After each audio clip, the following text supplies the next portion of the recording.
Hello friends, আসসালামু আলাইকুম। তানজিলাস creation চ্যানেলে আপনাদের সবাইকে ওয়েলকাম। আজকে আমি চলে আসছি আরেকটা কুকিং ভিডিও নিয়ে। তো অনেকদিন পরে আসলাম কুকিং ভিডিও নিয়ে। অনেক ভিডিও আপলোড করা হয় না, তো একটু ব্যস্ততার কারণে। তো আজকে ভাবলাম যে একটা ভিডিও আপলোড করি, তো সেই কারণে একটা কুকিং ভিডিও নিয়ে চলে আসছি। তো আজকে একটা সিম্পল ফ্রাইড রাইসের রেসিপি দেখাবো। তো চলুন শুরু করি আমরা।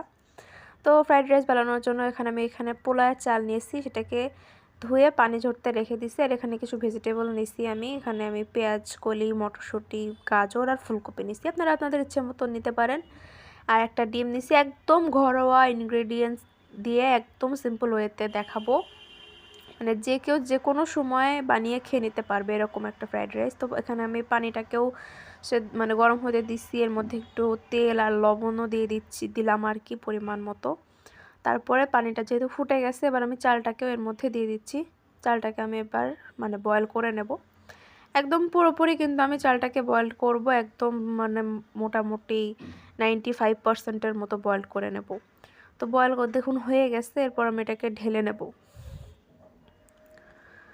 তো দেখুন ঢেলে নিচ্ছি, একটা স্ট্রেনারে তুলে নিচ্ছি। এবার আমি চলে যাব রান্নাতে। তো প্রথমে আমি চুলাতে তেল দিচ্ছি, এর মধ্যে দিয়ে দিলাম কিছু গরম মশলা, তারপরের মধ্যে দিয়ে দিচ্ছি আমি পেঁয়াজ কুচি, তারপর দিয়ে দেবো একটু কাঁচা মরিচ কুচি। তো এই রান্নাতে আমি কোনো সসও ইউজ করব না, কিছুই না, একদম নর্মালি রান্না করব। এর মধ্যে একটু আদা রসুন কুচিও দিয়ে দিলাম। সব থেকে সহজ উপায়ে একটা ফ্রাইড রাইসের রেসিপি, যে কোনো সময় টুকটাক খিদা লাগছে এরকম হলে তখন আপনারা এভাবে বানিয়ে নিয়ে খেয়ে নিতে পারেন।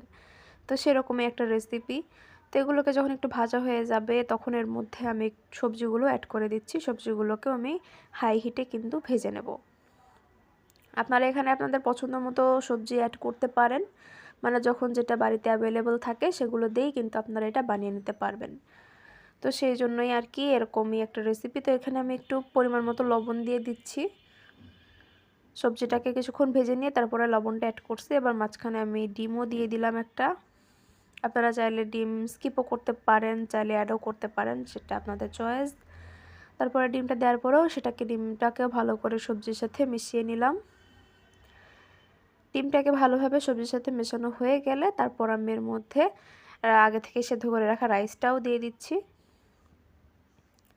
তারপরে রাইসটাকেও সুন্দরভাবে মিশিয়ে নিতে হবে সব কিছুর সঙ্গে। একটু লবণ অ্যাড করে দিলাম, যদিও আমি লবণ দিয়ে রাইসটা সেদ্ধ করেছি, তারপরেও এখানে একটু লবণ আমি দিলাম। আর দিয়ে দিচ্ছি একটু চিনি। তো সব দেওয়া হয়ে গেছে, এবার ভালো মতো একটু মিশিয়ে নিতে হবে সব কিছু। তো ভালোভাবে সব কিছু দেখতে পাচ্ছেন, একটু মিশিয়ে নিলেই কিন্তু অলমোস্ট ডান।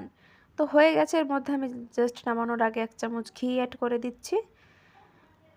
তো ঘিটা দিয়ে দেওয়ার পরে ভালোভাবে আরেকটু মিশিয়ে নিয়ে তারপরে এটাকে আমি সার্ভ করব, তাহলে কিন্তু রেডি হয়ে যাবে আমার ফ্রাইড রাইস।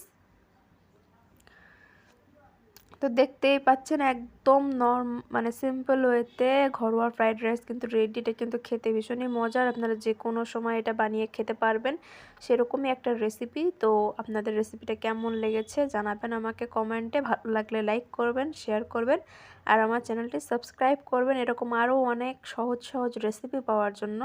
আজকের মতো আমি ভিডিওটা এখানেই শেষ করছি। সবাই ভালো থাকবেন, সুস্থ থাকবেন, সাবধানে থাকবেন। Bye bye.